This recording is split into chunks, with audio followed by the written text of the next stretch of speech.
আল্লাহ তুমি ওষুধ দিছো আল্লাহ আমার বিচার দাও কেমন কথা। আসসালামু আলাইকুম চাচা, ভালো আছেন? ওয়ালাইকুম সালাম, ভালো নি বেটা চাচা? তোমার বলে অসুখ করলাম চাচা। ওই রে বাবা অসুখে অনেকদিন ধরে অসুখে ভুগতেছে। দেখছিনি ওই যে আমার সাহায্য সম্পদ দেখছিনি যখন আমার এই সাহায্য সম্পদ মনে হলো না আমি অসুস্থ হওয়ার কারণে ওইটা নষ্ট হয়ে যাচ্ছি। বুঝছি, এখন আপনার অসুখে বিরতি বেশটা লাগছে। ওই রে বাবা সহায় সম্পত্তি ন অবস্থা হচ্ছে। আপনি বোন আমি আইতেছি হুজুরের কাছ থেকে, আপনার বিষয়টা একটু ব্যাখ্যা হয়ে যায় হুজুরের সাথে। হুজুরের কাছে জি আসসালামু আলাইকুম। ওয়ালাইকুম সালাম। আচ্ছা তোমার ঈদ কেমন গেছে? আসসালামু আলাইকুম হুজুর। ওয়ালাইকুম সালাম। হুজুর আমার চাচাটা অসুস্থ, আপনাকে একটু দীক্ষাই দেন একটু দীক্ষাই দাও। জি আচ্ছা যাও, আমি একটু সময় করে যাইব না ইনশাল্লাহ। আসসালামু আলাইকুম। ওয়ালাইকুম সালাম। বাবা বাতিজা মুসল্লি তো হইয়া গেছে অসুস্থ, তান একটু দেখা যাওয়ার লাগবো। আমরা তিনজনকে দীক্ষা আইব না, আর তাই একটু বুঝে আইব না। আচ্ছা ঠিক আছে ইনশাল্লাহ। আমি হুজুরে খুইয়াইছি, এখন হুজুর মনে আইবেন এখন। এখন বুঝ খাইনা না আছেন আল্লাহ আছেন সাথে। আচ্ছা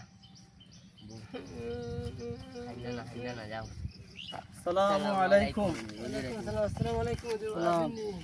খবর ভাই, তুমি যে অসুস্থ, অসুস্থতা দেখায় আল্লাহ তালায় সুস্থ করার মালিককে আল্লাহ। হযরতে মুহাম্মদ ইবনে সালমান রাদিয়াল্লাহু তাআলা আনহু থেকে বর্ণিত, তিনি বলেন নবীজির কাছে একজন সাহাবী আইছেন। কেডা আইছেন? সাহাবী আইছেন।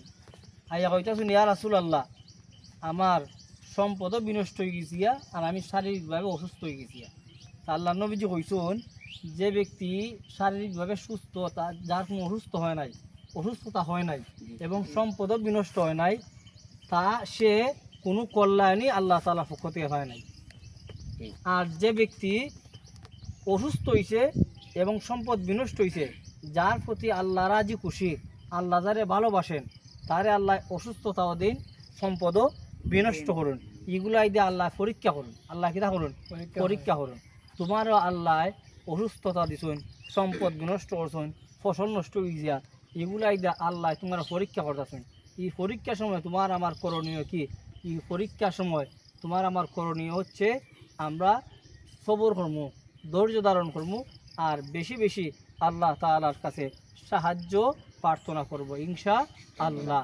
আল্লাহ তাআলা যেন আমাদের প্রত্যেক বিপদগ্রস্ত মানুষকে, অসুস্থতা যারা আছেন সবাইকে ধৈর্য ধারণ করার তৌফিক দান করেন। আমরা পড়ি আল্লাহুম্মা আমিন। তোমার লাই দোয়া করি আল্লাহ তোমার সুস্থ করতা ইনশাআল্লাহ। আচ্ছা